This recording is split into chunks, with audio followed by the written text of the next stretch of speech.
Assalamualaikum. Kalian masih percaya aku kan? Masih percaya ulasannya kawan review kan? Oke, kalau kau yang belum nonton Jembatan Shirotol Mustaqim, selamat.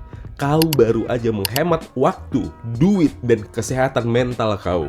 Please, cukup aku dan mereka-mereka aja yang kepengen nonton film ini bukan karena mau memuji, tapi emang mau. Kau tahu kan tujuannya apa?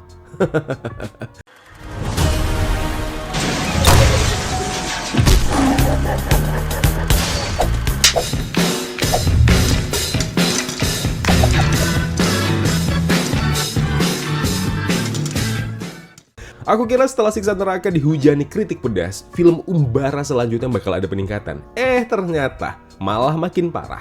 Film ini tuh kayak nonton sinetron religi yang dikasih efek visual paling mahal. Aduh, udahlah Wak, capek kerja, bela-belain nonton film ini. Pas ditonton, aduh, kurasa ini hari paling sialku. So, siap-siap, ini review tentang salah satu film horor Indonesia terburuk tahun ini. Yang bikin makin ironis, film ini datang dengan niat serius. Tema dosa, jembatan akhirat, surga neraka. Tapi hasil akhirnya kayak parodi dan sumpah itu nggak lucu. Alih-alih bikin tobat, film ini malah bikin banyak orang geleng-geleng di genre yang berbeda yang sama buruknya dengan One for All. Wah, gila. Premisnya sebenarnya bisa banget jadi menarik. Cerita tentang pejabat korupsi, kecelakaan tragis, lalu jembatan Shirotol Mustaqim sebagai gerbang antara surga dan neraka. Itu semua punya potensi yang kuat. Tapi yang Umbara kasih ke kita, cerita yang nggak tahu mau kemana. Fokusnya korupsi, tiba-tiba jadi drama keluarga, terus pindah ke aksi-aksi absurd yang bikin bingung sendiri. Judulnya aja tentang jembatan akhirat, Wak. Kok tahu itu kan? Udah riset kan? Tapi 95% filmnya malah ngomongin politik dan korupsi. Bangsat kau. Setiap hari yang ku tengok di sosial media asik korupsi aja. Ini di film juga sama. Oke, nggak apa-apa. Tapi kan kita ngomongin soal judulnya, Jembatan Shirotol Mustaqim. Yang bikin makin parah, naskahnya kayak belum kelar ditulis. Dialognya kaku, alurnya lompat-lompat. Banyak adegan yang bikin kami sebagai penonton bengong goblok. Dan maksudnya apa? Adegan logika yang rusak juga banyak. Kayak si ibu dan si anak yang ngelawan koruptor sendirian padahal udah diancam mau dibunuh. Hei, akal sehat kau dipakai, kau udah diancam. Pao. Gedek aku. Kalau ngomongin bagian visualnya, ya khas di company gimana sih? Dibilang jelek enggak, mereka tahu kok bagaimana mengemas film ini untuk tontonan layar lebar.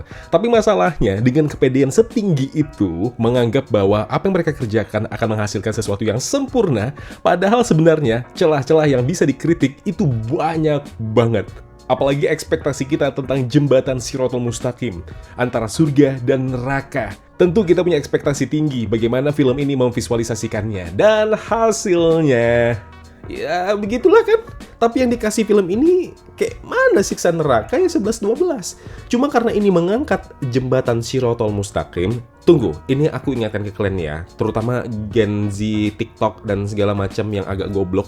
Jangan diplesetin jembatan Shirotol Mustaqim ini ya. Jangan. Untuk muslim ini sakral. Jangan kau bikin jembatan Ancol apa segala macam, gak usah ya. Boleh diplesetin yang lain-lain aja ya, gak usah yang ini ya Wak ya. Please, yang soal-soal agama udah kau jangan kelihatan gobloknya deh. Oke, kita balik lagi ngomongin filmnya. Ini kan judulnya Jembatan Shirotol Mustaqim. Udah pasti, ekspektasi kita adalah CGI di bagian itu, jembatannya diperlihatkan dengan jelas.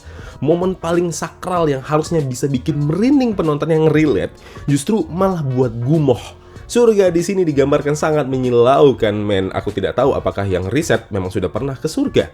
Sumpah, apa yang sudah mereka lakukan bikin semua kesan horor atau apalah sebenarnya. Entah kemana. Belum lagi soal sinematografi. Banyak adegan yang overexpose, terlalu terang, bikin mata sakit. Bahkan yang basic-basic aja nggak dipikirin. Kamera shaky nggak jelas, atau kami yang nonton bodoh ya. Nggak tahu bentuk seni itu seperti apa. Belum selesai sampai di situ, skornya juga lebay parah. Semua adegan dikasih musik dramatis seolah-olah penting. Padahal karakter cuma jalan sana sini. Akibatnya apa? Ya bukannya bikin tegang, kupingku panas. Padahal ya, ada 1-2 aktor lain sebenarnya lumayan berusaha. Contohnya Agus Kuncoro. Dia tampil cukup solid dan jadi satu-satunya hal yang lumayan bisa diselamatin dari film ini. Tapi sayang banget, kemampuan aktingnya malah ketimbun sama naskah yang nggak masuk akal. Adegan cringe yang masa harus dihitung berapa banyak sih? Karakternya dibuat terlalu dramatis, bahkan di saat yang nggak perlu. Sedangkan karakter lain yang kayaknya emang itu figuran sekali. Entah kenapa semua dialog kedengaran kaku. Lu acting apa baca Ikrok jilid 2? Oh alah, Parahnya lagi, karakter utama yang seharusnya jadi tulang punggung cerita malah terasa nggak punya arah.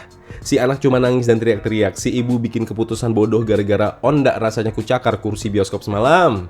Karakter antagonis tampil dangkal, bukannya bikin takut. Kok nggak ada serem-seremnya? Kalau real life, yang beginian muncul di depanku, ku ajak main samberlang. Kalau semua pemain dikasih naskah dan arahan yang benar, mungkin film ini masih punya sedikit nyawa.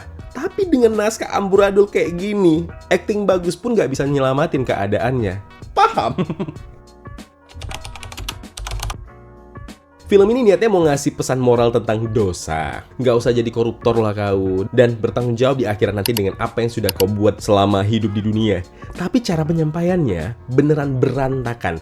Alih-alih jadi film yang ngebangun rasa takut atau kesadaran, yang ada bikin orang ngakak dan nanya, ini film beneran serius? Apa kau lagi parodi, Wak? Kau lagi ngejek jembatan Siratul Mustaqim?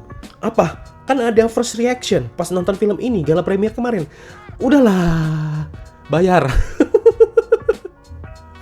Semua pesan tentang Siratul Mustaqim, surga, neraka, dan tobat tenggelam di tengah naskah yang nggak karuan.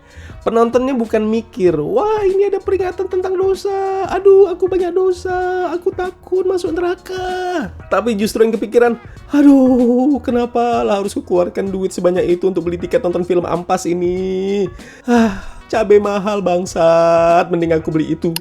Dan ketika film gagal nyampein pesannya, semua elemen tadi punya potensi jadi cuma buang-buang waktu. Jujur, pengalaman nonton film ini tuh lebih kayak nonton stand up comedy. Cuma materinya tentang jembatan Siratul Mustaqim. Mungkin diupayakan untuk bisa jadi lucu. Ya, emang ketawa karena kami sadar kau tidak mengerti harus berbuat apa dengan materi tersebut. Dan hasilnya jelek. Entahlah, semua bikin penonton itu nggak bisa serius. Dan anehnya, pengalaman itu jadi semacam hiburan tersendiri sebenarnya. Lo keluar bioskop bukan dengan rasa takut, tapi dengan satu kesimpulan. Terima kasih sudah menghibur aku, bangsat. Kesimpulan, Jembatan Siratul Mustaqim punya premis yang sebenarnya bisa jadi film religi horor yang kuat dan impactful. Tapi sayangnya eksekusinya zonk total. Naskahnya berantakan, CGI ya sudahlah, editingnya ngawur. Pesan moralnya nggak nyampe. Satu-satunya hal yang bisa dinikmati cuma ketawain kebodohan filmnya bareng penonton lain. Aku harus bilang ini adalah salah satu film terburuk yang pernah diproduksi di company. Hai di company. Belum sadar juga, masih tetap juga memperjuangkan untuk bikin film-film seperti ini. Sementara yang lain udah sibuk mikirin film-film yang lebih bagus. Suka kalian lah. So, buat kalian yang udah nonton sampai habis review ini dan pikiran terbuka, selamat. Silahkan like video ini kalau kalian suka, silahkan dislike kalau kalian tidak sepakat dengan apa yang sudah aku sampaikan, dan share pendapat kalian mengenai film Jembatan Siratul Mustaqim. Subscribe channel Kawan Review biar banyak lagi yang kenal, banyak lagi yang sayang, banyak lagi yang dukung channel review film ini. Terima kasih. Kalau begitu aku Zain pamit undur diri, kita ketemu lagi di video berikutnya. Wassalamualaikum.